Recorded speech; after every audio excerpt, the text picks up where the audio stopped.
बिल्कुल नहीं, बिल्कुल ठीक है। और इसमें एक और बात मैं बता दूं आपको कि इसके ऊपर देखिए ट्रंप का क्या कहना है इसके ऊपर। ट्रंप साहब, आपको बीच में रोक रहा हूं, मुझको लगता है ये दुनिया को कम अमेरिका को ज्यादा बताया कि भाई नाम तेरा ऊपर है, तू देख ले नाम इन्वॉल्वमेंट कितनी रखनी है और क्या करना है आगे। अब मैं बिल्कुल दिनेश आपसे अग्री करता हूं, बिल्कुल सही बात, आपने बहुत बढ़िया बात बोली। अब इसमें क्या है कि ट्रंप कहता है कि मैंने नेतन्याहू का हाथ पकड़ लिया, नेतन्याहू तो इसको ठोकने के चक्कर में था, खमेनेई को, मैंने इसको मना कर दिया। वहां पे नेतन्याहू कहता है कि मैं इसको छोड़ूंगा नहीं खमेनेई को, everything is on the table, we will get him. अब इसमें चक्कर क्या हो रहा है, देखिए मुझे लग रहा है कि ट्रंप ना फिर से वही बात कर रहा है जो ट्रंप ने पहले करी थी। ऑपरेशन राइजिंग लायन के पहले ट्रंप क्या कह रहा था कि चलो ओमान में बैठते हैं स्टीव विटकॉफ के साथ और हम लोग बातचीत करते हैं, देखो तुम भी अच्छे बच्चे, हम भी अच्छे बच्चे, लड़ाई कोई नहीं करेगा, धक्का मुक्की कोई नहीं करेगा, सब लोग आओ बैठो बातचीत करते हैं। चलो बातचीत करते हैं। संडे को टॉक्स होने वाली थी, संडे को, बीता संडे टॉक्स होने वाली थी। फ्राइडे की रात को ये करते करते अटैक कर दिया, पूरी उसकी मिलिट्री लीडरशिप उड़ा दी, एयर डिफेंस उड़ा दिया उसका। आज की तारीख में आपको पता है इजराइल क्या बोल रहा है? इजराइल ये बोल रहा है कि we have complete air superiority over Iran. उनका स्टेटमेंट आया, वी हैव कंप्लीट, और सर बताएंगे what is the meaning of complete air superiority. क्या है दिनेश? कंप्लीट एयर सुपीरियरिटी का एक दृश्य भी आया था, वो उस एयर स्पेस में रिफ्यूलिंग कर रहे हैं, एयर टू एयर रिफ्यूलिंग कर रहे हैं। ये मामला बड़ी शांतिपूर्ण जगह होता है, वो आराम से कर रहे हैं, जैसे कोई खतरा ही नहीं है। अब बताइए ऐसे माहौल में आपकी एयर स्पेस गई आज से, आर्मी काम नहीं कर सकती क्योंकि there is a difference of 1000 kilometres. अब आपका मिसाइल्स बच गई हैं, मिसाइल्स में अगर आपका वो नहीं जाता जिसको आप लेके पौवा पौवा कुछ लोग कहते थे पहले, तो वो है नहीं क्योंकि वो तो मार दिया।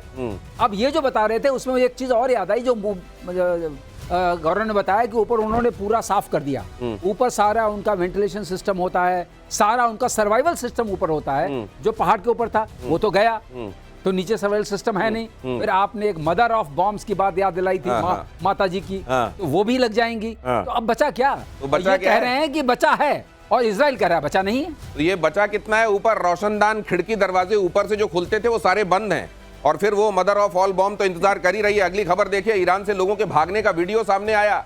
इजरायली हमलों से डरकर भाग रहे हैं लोग। तेहरान में सबसे ज्यादा लोग घर छोड़कर भाग रहे हैं। तेहरान में दहशत से तेज हुआ पलायन, तेहरान में सबसे ज्यादा इजरायली हमले।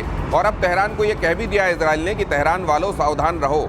वो इसलिए भी क्योंकि इजराइल में जो नागरिक ठिकाने हैं उनको निशाना बनाया जा रहा है। तो ये कहा गया है कि सेम टू यू तो करेंगे हम। नहीं, इन्होंने फारसी में ट्वीट करा है, और इन्होंने इजराइल की सरकार ने जो नागरिक है वहां के ईरान के, उनको एड्रेस करा है कि देखिए हम दयावान लोग हैं, हम दयावान है, बड़े दिल वाले हैं, हम आपको पहले बता रहे हैं कि आप निकल लो। मलबा बनने वाला है तेहरान, ठीक है, तो आप लोग पहले निकल लो। और फिर अपनी तारीफ करते हुए इजराइल ये कहता है कि देखो ऐसा कहां होता है दुनिया में जो 3 दिन पहले कोई बता दे कि मलबा होने वाला है। पहले से बताकर आपको निकलने का टाइम देकर, अगर आप उसमें देखेंगे वो विजुअल्स इस समय बड़े राउंड कर रहे हैं, तो एक तरफ डिवाइडर के इस तरफ लाइनें लगी हुई हैं, उधर से आने वाली 1-2 कारें हैं जो तेहरान के अंदर एंट्री ले रही हैं। अगली खबर देखिए, खमेनेई पर अटैक करना इजराइल के लिए मुश्किल, तेहरान के सबसे सुरक्षित ठिकाने पर खमेनेई की जाने की खबर। लाविजान के एक बंकर में अंडरग्राउंड होने की संभावना। अब अगर हमारे पास ये खबर है कि लाविजान के बंकर में है भाई साहब, तो फिर ऐसी कौन सी जगह है जो दुष्कर है, दूभर है उन लोगों के लिए, जिसका नाम इजराइल है। यहाँ ईरान का सबसे सुरक्षित ठिकाना बताया जाता है लाविजान। ये तो वही वाली बात हो गई कि अगर तुम ये बता दो कि मेरे बैग में आलू रखे हुए तो मैं सारे आलू तुमको दे दूंगा। लाविजान के बंकर में है भाई साहब जी। नहीं, इजराइल, इसको देखिए मैं आपको बात बताता हूं, बड़ी बढ़िया बात करी है इजरायलीज ने इस बारे में। लगातार नेतन्याहू संपर्क में है जो वहां के लोकल लोग हैं, और लोकल लोगों से यह कह रहा है, उसको पता है कि लोग पहले विद्रोह कर चुके हैं कई बार खमेनेई के खिलाफ, खासतौर से उस हिजाब के केस में लोग आ गए थे, 100-200 लोगों को गायब कर दिया था, जान से मार दिया था। अब नेतन्याहू कह रहा है कि देखो मैं आपको, आपकी इज्जत करता हूं, मैं आपसे प्यार करता हूं, और इस लड़ाई में आपका कोई लेना देना नहीं है, मैं ये भी जानता हूं, इसलिए जो एक्चुअल में वहां पे असुर शक्तियां हैं हम उनको टारगेट कर रहे हैं, हम आपको टारगेट नहीं कर रहे। पहली चीज। दूसरी बात है कि मैं ये चाहता हूं कि आप अपने अधिकार के लिए आज खड़े हो जाएं और आप विद्रोह कर दें खमेनेई के खिलाफ। तो ये भी एक बात चल रही है कि विद्रोह कर दो, इसको निकालो, इसको ये किसी बंकर में छुपाओ। एक बार लोग गुस्सा हो गए ना, एक बार लोग पीछे पड़ गए, तो लोग वो कर सकते हैं जो मदर ऑफ ऑल बॉम्ब्स नहीं कर सकता। सही बात। फिर भीड़ अगर उसमें पगला गई भीड़, तो वो इसको निपटा देगी। और यही कह रहा है नेतन्याहू कि तुम लोग उठ जाओ और बगावत कर दो इसके खिलाफ। और इसी में अगली खबर देखिए कि चलती कारों में धमाके से दहला ईरान। आपको याद होगा लेबनान में, याद है आपको पेजर कैसे फटे थे, अब यहां कारें फट रही हैं।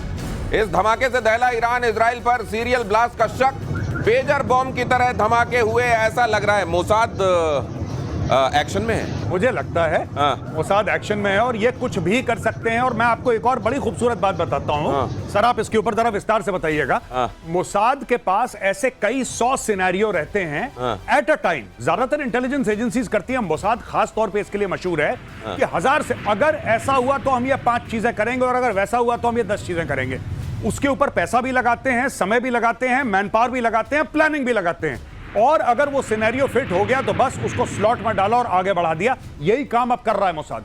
They have planned this. ये जो बीच में बात हुई थी कि उनके एयर डिफेंसेस उड़ा देंगे, जो उन्होंने राइजिंग लाइन के समय करा था, वो 1.5 साल से प्रिपेयर कर रहे थे भाई लोग, 1.5 साल से। ये समझ लीजिए अब ये राइजिंग लाइन, ये पहले ये जो शेर है ना, ये ऐसे छलांग लगाता हुआ वाला शेर, ये झंडे में होता था इजराइल के 79 तक। और इजराइल ईरान युद्ध में अमेरिका का एक्शन, यूएसएस निमित्ज मिडिल ईस्ट की तरफ रवाना हो गया। ये बहुत बड़ी बात है। अमेरिका का खतरनाक एयरक्राफ्ट कैरियर यूएसएस निमित्ज दक्षिण चीन सागर से पश्चिम की ओर बढ़ा। बताया जा रहा है कि यहां एक पोर्ट पर इसके स्वागत के लिए समारोह रखा गया था। कहा गया इमरजेंसी है भाई, मैं स्वागत में नहीं आ सकता, मेरे को अभी आगे बढ़ना है। मतलब ये तो बड़ा खतरनाक है साहब। ये बहुत बड़ा एयरक्राफ्ट कैरियर है, सबसे बड़ा सर। लेकिन इसका वहां बढ़ने का मतलब बताइए क्या है? इसका बढ़ने का मतलब यह है कि अपने दायरे में रहना। अगर उसको पार करोगे, देखिए यूएस ने कहा है हम नहीं जाएंगे ट्रूप्स लेके, सब लोग समझ रहे हैं नहीं जाएगा, लेकिन यूएस ने यह भी कहा है कि हम इंटरसेप्शन में हेल्प करेंगे। अब इजराइल ईरान के पास क्या रास्ता है? इंटरसेप्शन कर लोगे, जहाज उसके पास है नहीं जो वहां तक जा सके, और मिसाइल मार रहा है, आप इंटरसेप्ट कर दोगे, बचा क्या? ऊपर से ये भी कहा है कि पूरी इंटेलिजेंस की इंफॉर्मेशन प्रोवाइड करेंगे। अगर आपने इंटेलिजेंस टारगेट्स की दे दी कि खमनाई कहाँ है, लॉन्चर्स कहाँ हैं, सारे लॉन्चर्स उनके तबाह किए जा रहे हैं। तो नेटो में आ रही है, तो अमेरिका का जो सहयोगी है नेटो में, टर्की, वो भी तो सारे डेटा दे रहा है अपने यहाँ से, रेडार वेडार के सारे डेटा के। लो भाई ईरान काम करो। जो आप सुनते हैं ना मुस्लिम ब्रदरहुड, OIC, कहने के लिए बड़ा अच्छा है, कुछ मुखौटा तो सबको चाहिए, तो मुखौटा है। अब टर्की भी क्या कर रहा है, उधर यहाँ एक पहलवान अपने कहीं ऐसा तो नहीं है कि वो डेटा देकर मेजर गौरव आर्य जो देंगे कि बोले भाई इधर तो आई नहीं कोई, इस वाले कोऑर्डिनेट में तो कोई आई नहीं मिसाइल, बोले वो परसों वाला दे दिया, मैं कल वाला आज वाला भेजता हूं आपको। कहीं ऐसा तो नहीं होगा? नहीं, देखिए मैं आपको एक बात बताता हूं छोटी सी। सच बात यह है कि ईरान के साथ कोई नहीं खड़ा। ये सब जबान खर्ची जो होती है ना, मुंह से बोलना। चाइना ने भी बोल दिया कि तुम हमारे दोस्त हो और हम तुम्हारे साथ खड़े हैं। रूस ने भी दूर से कोई घंटी हिला दी। कौन सा ऐसा देश है जो कह रहा है कि हम एयरक्राफ्ट कैरियर या हम डिस्ट्रॉयर या हम फ्रिगेट या हम मिसाइल बोट भेज रहे हैं ईरान की सपोर्ट में? एक ने नहीं बोला। दूसरी चीज, किसने बोला कि हम ईरान को हथियार दे रहे हैं? खुल के कोई नहीं बोल रहा। चाइना दे रहा होगा, रशिया दे रहा होगा, खुल के कोई नहीं बोल रहा। लेकिन इजराइल के लिए सऊदी अरब भी खड़ा है, जॉर्डन भी खड़ा है, अमेरिका भी खड़ा है। यूके ने अपनी फोर्सेस को, अपने यूरो फाइटर्स को, यूके ने अपने यूरो फाइटर्स को एक्टिव कर दिया वहां पे, अपनी स्पेशल फोर्सेस को एक्टिव कर दिया यूके ने। यूएस है तो दुनिया भर के। देखिए बात यह है ना कि या हो मुस्लिम या नॉन मुस्लिम, ईरान से सब परेशान है। अरब देश ईरान से बहुत ज्यादा परेशान है। वो कहते हैं अच्छा हुआ, वो बोल नहीं सकते क्योंकि popular opinion on the street does not support them. लेकिन आप किसी भी शेख से पूछें, आप किसी भी बादशाह से पूछें, वो ईरान से खुश नहीं है क्योंकि उनकी जमीन पे, सऊदी अरब की जमीन पे ईरानियों ने आतंकवादी संगठन पाल रखे हैं। सीरिया में पाल रखे हैं, यमन में पाल रखे हैं, लेबनान में पाल रखे हैं, इन्होंने फिलिस्तीन में पाल रखे हैं, इन्होंने हर जगह।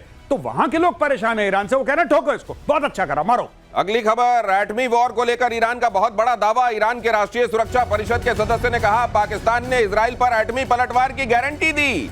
ईरान पर न्यूक्लियर बॉम्ब गिरा तो इजराइल तबाह, पाकिस्तान भी इजराइल पर गिराएगा एटम बॉम्ब। और जैसे ही यह खबर ईरान की तरफ से दी गई, इस्लामाबाद से आवाज आई, नहीं नहीं हम नहीं हैं, हम नहीं है भाई साहब, हम इसमें नहीं है। ये पता नहीं कैसे उन्होंने बयान दे दिया, हम इसमें शामिल नहीं है। मैं तो वो पाकिस्तान को जैसे ही पता बोल दिया होगा, पाकिस्तान लाहौरी तो बकवास करने में नंबर 1 है। लाहौरी ने चिपका दिया, ठीक है कि ऐसे भी चले जाएंगे, कोई दिक्कत नहीं है। फिर बाद में बोल दिया कि जी मैं तो मजाक कर लिया था। ईरान ने सोचा मुस्लिम ब्रदरहुड के नाम पर पाकिस्तान इतना तो करेगा, ये लेकिन फिर ये इनको लगा नहीं कि यार कम से कम कह ही दिया है। वो जो शोले में एक डायलॉग है कि पार्टनर अब बोल दिया है तो देख लेंगे। इसने बोला हैं? तो ये बोला कि भैया मैंने चुपके से बोला था, तुम खुले खुल्लम खुल्ला बोल रहे हो कि अच्छा, मैंने कान में फुसफुसाया था कि ऐसा होगा तो मैं देख लूंगा। तुमने सार्वजनिक बयान क्यों दे दिया? तुमने दिया बयान, वो हमें मार देगा, हम ऐसे ही बैठे। मैं एक बात बताऊं, ये ईरानी जो है ना, ईरानी ये लोग मुझे लगता है बड़े मासूम है।